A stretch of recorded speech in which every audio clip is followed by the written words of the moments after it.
Hail's War Brother. Oops. Yeah. I am Destructor. Scourge of Illinois. Oh, wait. They would do it like this. Illinoise. Not like the Sufjan Stevens album. We play the darkest, meanest, bad assinest war metal from the Midwest. We declare war on everything nice and good.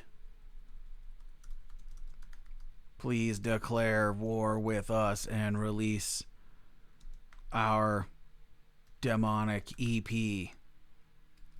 Death to joy and happiness. There is only pain.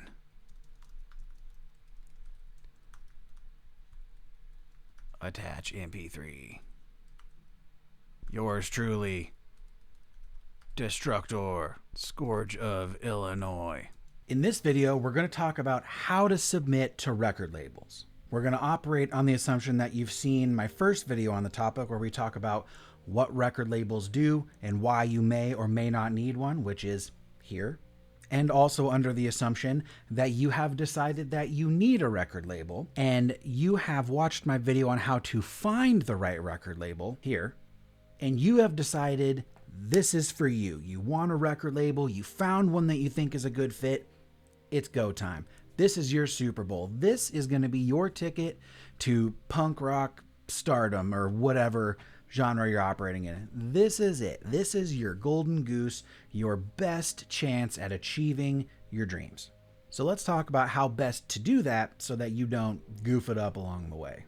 For clarification, if you're not familiar with me, I operate in the realms of black metal, dungeon synth, and then like power trad metal. So some things I say might be specific to those genres, but a lot of the concepts apply universally. The first step here is knowing your audience, by which I mean it's important to know who you are dealing with when you're emailing or contacting the record label.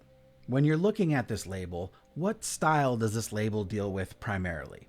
Some labels double dip, triple dip, 5-layer beefy burrito dip. They might do multiple things. A lot of black metal labels also dabble in dungeon synth if they're at a small to mid-size level. Some are only black metal, some are only death metal, some do only the most satanic, brutal, unbelievable war metal.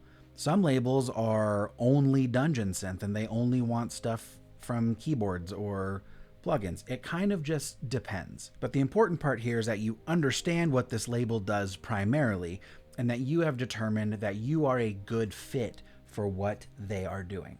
And this part is really important because if you miss the hook in your initial contact with this label, you might never hear from them. In the same way that you wouldn't go to Home Depot to buy a couch, probably, you wouldn't go to a death metal label and try to sell them on a comfy synth album you wrote about how much you love toadstools. Probably. Some of you are very bold. Make sure you know who you're dealing with before you go knocking on their inbox asking them to give you money, because that is what you're doing. You are saying, hey, I'm Jeff. I make toadstool synth. Please give me your money and make an album of my toadstool synth. Now the label is also probably going to make money, or at least hopefully break even, but a lot of times they will send you personal copies to sell, which is the equivalent of money. The second part of this is going to be what I refer to as the approach, which is the initial contact with the label. Most bands tend to have one or two people who kind of drive everything forward, who handle the administrative tasks, the band business, whatever that might be. So the way that this person contacts said label is very important. The best way that I would recommend to reach out to a label is through email. Email is more professional. It's easier for labels to categorize things, tag them, color code. It's the best way to handle business. This is a business. I really want to stress the importance that when you are crafting your message to send to the label, that you don't use a generic email that you're going to send to 57 different labels. Make sure you are personalizing it to whom you are talking to. I see a lot of submission emails every week and a lot of bands copy paste, copy paste, copy paste, and they'll talk about things that are not relevant to the label that I'm working with. So it's like, okay, cool. You are just spray and praying about getting a release, and that's kind of an immediate discard. You didn't take the time to put any effort to knowing anything about us. You just saw that we're a label and you went, give me some money. And I went, delete. Taking the time to personalize your message helps you stand out. If you email us and you clearly understand what we're doing, what we're about, how we operate, the kinds of things we are interested in, that immediately puts you a leg up on all of the other people who are just shooting out messages. Also, do not use AI. Do not use AI. I do not care if you are the craftiest tech bro who works at Google. I do not care if you've been in the business for 20 years. Do not use AI. It is such a turnoff for bands at the small to mid size. There's a larger discussion there about like the integrity of AI, and it probably applies less in the purpose of writing an email, but we want to know who you are, not what ChatGPT has determined you are. We would prefer that something was maybe grammatically incorrect but sincere, rather than you typed some adjectives into ChatGPT and it spit out this like dazzling email. Don't do that. Besides, it's generally pretty obvious. You can kind of tell when ChatGPT wrote something for you. Just a thought. So the trick in this first email communication is to be informative and also succinct. Hi, I'm Jeff. I'm with Wield and Woe. We play Castle Metal, and we are interested in collaborating with your label on CDs, tape, vinyl. Then you'd want to throw in a little bit of information about the band, why you think it might be a good fit, sell yourself a little bit. And it never hurts to emphasize that you're looking to collaborate, because it is a collaboration. They're going to make the product, you both have to sell it. If you're a band who's going to email a label and say, hey, let's make 100 CDs, but you're not going to put any effort into selling them, boo-boo on you, my dude, my friend, my gal. Don't do that. Record labels are not a charity. It is a mutually beneficial relationship between two parties. You make music, they sell that music, you both profit, ideally. But also, if there's anything that makes you stand out from the crowd, anything you think that this label might want to know about you, say it. Don't make people play 20 questions. Don't make people ask a lot of follow-ups. If I feel like you're going to be hard to get information out of, or that you're incommunicative or anything like that, delete. Don't have time. Be professional, be succinct, but say everything that you think we would need to know about you. Caveat to giving some information about you as a band: don't need an entire band history. That's what an electronic press kit is for, and we'll talk about that in a second. Do not have your friend reach out for you. Do not have your manager reach out for you. Very few bands at this level actually have managers. And a lot of bands at this level who have managers do not need managers. In the instance that you have a legitimate manager, I guess they can email. That would be kind of the purpose. But it's better to just reach out directly. And also, it's very annoying to have John Bob 1 be like, hey, my friend has a band. Do you maybe are interested in that? And then the second person comes up like, oh, hey, my friend messaged. They thought maybe you might be interested. Maybe we could make a CD. Don't do that. That's so annoying. Don't do that. Secondly, that almost always happens over social media. It is much better for you to just put on your grown-up adult pants and handle your own business yourself. Having to deal with multiple parties for one band? No, not enough time in the day for that amount of headache. Another point, do not, unless specifically directed to, reach out via social media. Boo-boo on you. Do not reach out via social media unless specifically directed to by the label. Not by your friend, not by your manager, not by your brother's sister's cousin's aunt. Only by the label. Labels will specifically tell you if this is the way that they want you to. The quickest way to get your message lost is to DM someone on Instagram, and then that person posts a fire meme in their story, and they get 400 people liking their story, which, could potentially send a message, or someone replies to that message, and all of a sudden you are 300 messages down. Maybe you're a great band, but you decided that social media was the way to go about this. See ya. Kind of like I mentioned, labels generally have very specific instructions on how they want you to submit. Some will say, send us a streaming link, send us a SoundCloud link, send us Bandcamp, email us one MP3, please make a CD and mail it to whatever. It varies from label to label, and it's very important that you follow those instructions. If label A says, do not message us on Instagram or Facebook or Twitter or Snapchat or whatever, and you go ahead and do that, bye. It's not going to happen for you. So follow those instructions, because that's how they want you to submit. They want you to send an MP3. They want you to send a link to something. Follow those instructions. You want them to work with you, you got to work with them. And again, it varies wildly from label to label, genre to genre, very much a specific to each label thing. Earlier, I mentioned an EPK, which is an electronic press kit, which is your opportunity to really stand out and shine and present yourself as being professional. An electronic press kit should include a band biography. It doesn't need to be the entire lore of what you're doing. Speaking of lore, if you're a band that's like themed and has lore, put some of that in there. People want to understand your shtick if you have something that you are doing. That's important. But also, they want to know about the history of the band. How long have you been around? What previous releases have you done? What kind of music do you aim to make? What are your goals? Again, don't turn this into like a full-length memoir, but tell people who you are. 2 to 3 good photos, not cell phone photos, unless it's, like 48 megapixel 4K photo. Live shots are great, but also you as a band, if you're taking this seriously as a potential career, or even just like someone who does this in their spare time who takes it seriously, should have decent headshots, decent band photos. Throw some of those in there. They want to know what you look like. Aesthetics are so important. In some genres, it's okay to look like you just got off work with your raggedy ass shirt and your jeans and your sneakers. Some genres, that's less acceptable. So you should have that kind of marketing material that makes you easier to market, and also is indicative of who you are visually, aesthetically. Those things matter a lot. And kind of like I mentioned about the bio, list your past accomplishments. Were you on some best of year lists?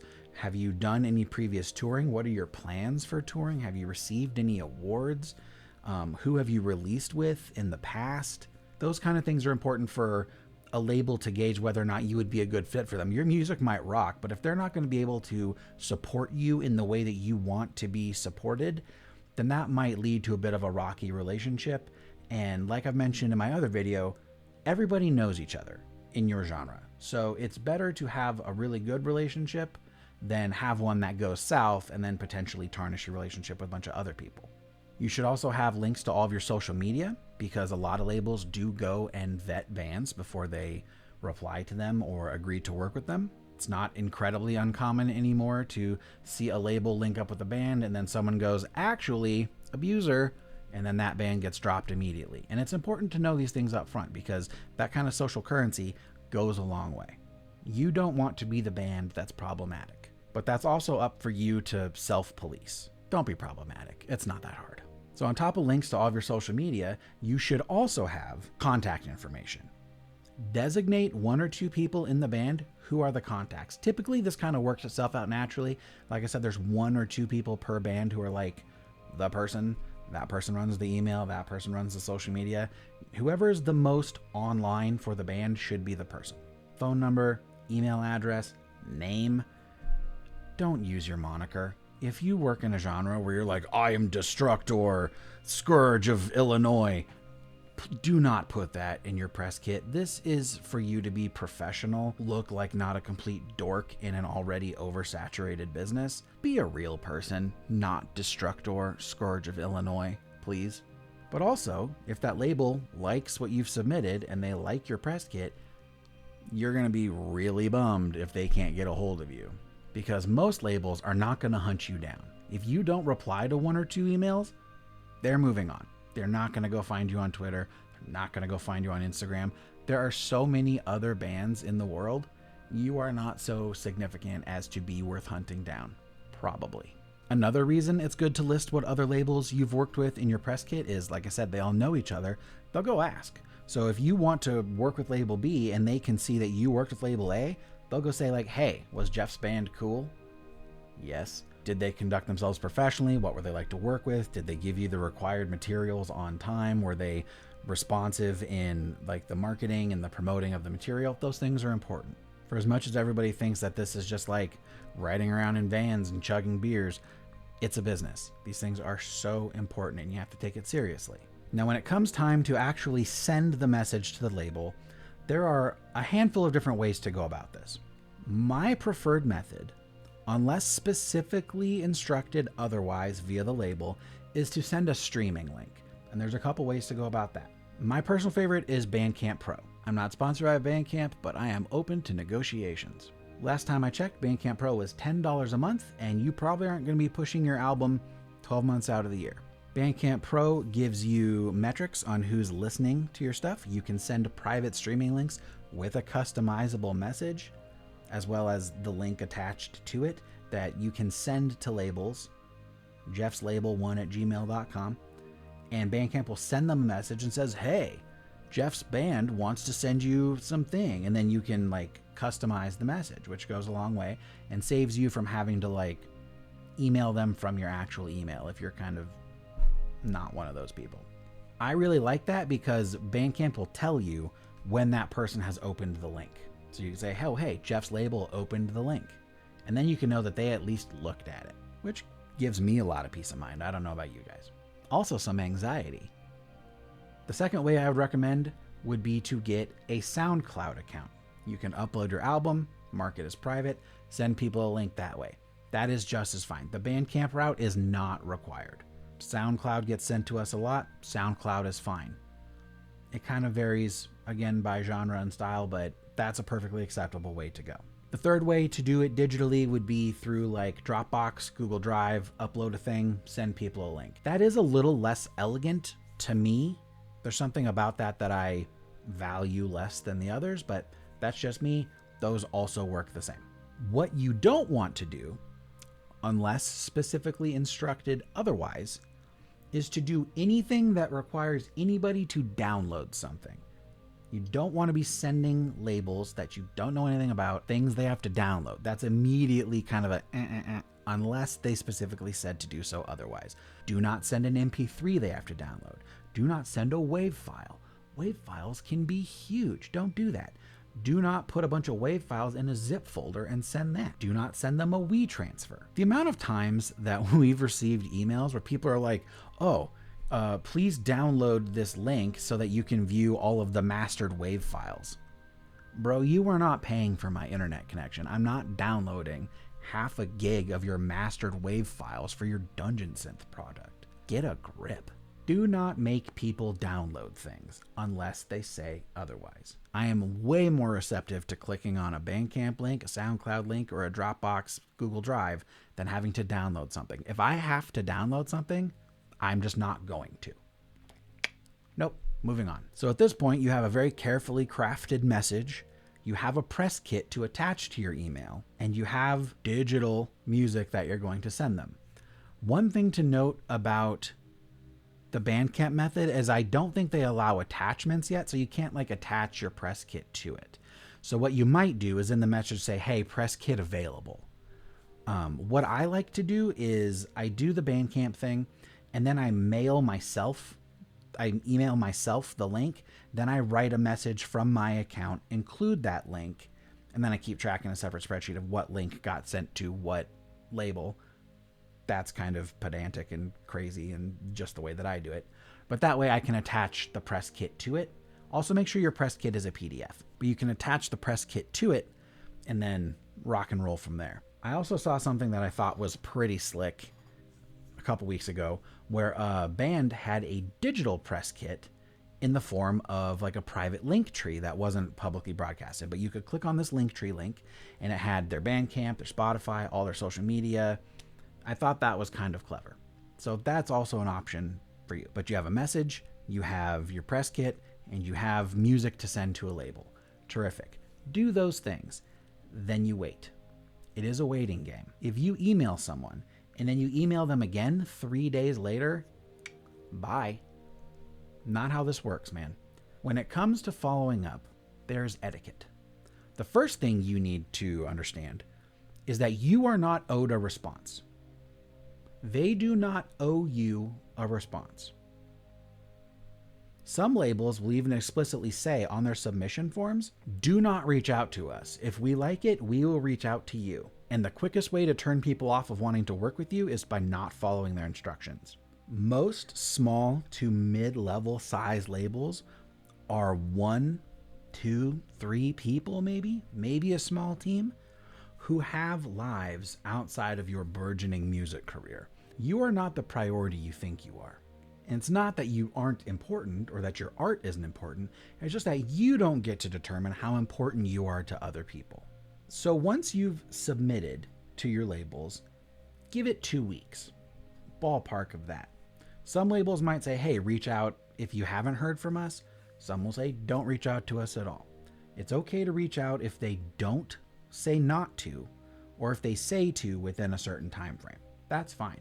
Be courteous about it. Remember, you are asking something of them. You are not the blessing that you think you are, probably. Humility goes a long way. So give it 2 weeks or so, and then follow up via the same method. If you emailed them, reply to that email. It bumps that thread to the top of the chain for them, and then they don't have to dig for everything else.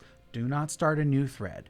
Go to your sent mail, reply to that email. Do not follow up via social media. If you emailed the label, do not hit them up on Instagram. Do not hit them on Twitter. Do not do those very annoying amateur local band things. No. Follow up via the same method. Also, if you're one of those weirdos who likes to find out who runs labels and tracks down their personal Instagram or Twitter, do not message them there. There's a reason that they have accounts for their record label. They have Twitter accounts for their record label. It's because that's what they use for label business. You probably aren't their friend.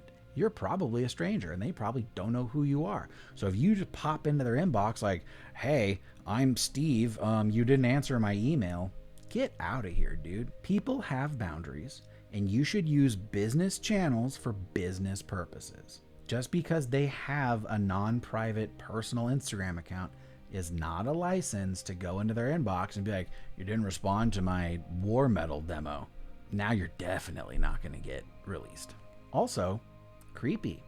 Very creepy. So creepy. Don't do that. And the final point I want to make is that record labels are fallible. These are people. You should have some grace for them.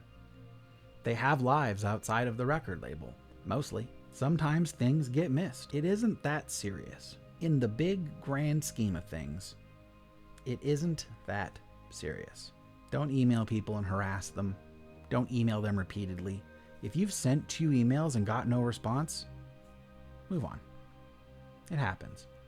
Most of the time, you probably aren't going to get a response. But above all, it is the most important to be kind. These are your fellow humans. You want something from them. You're going to give them something in return, but remember, this is you going to them. So be kind. It's not that hard. Good luck.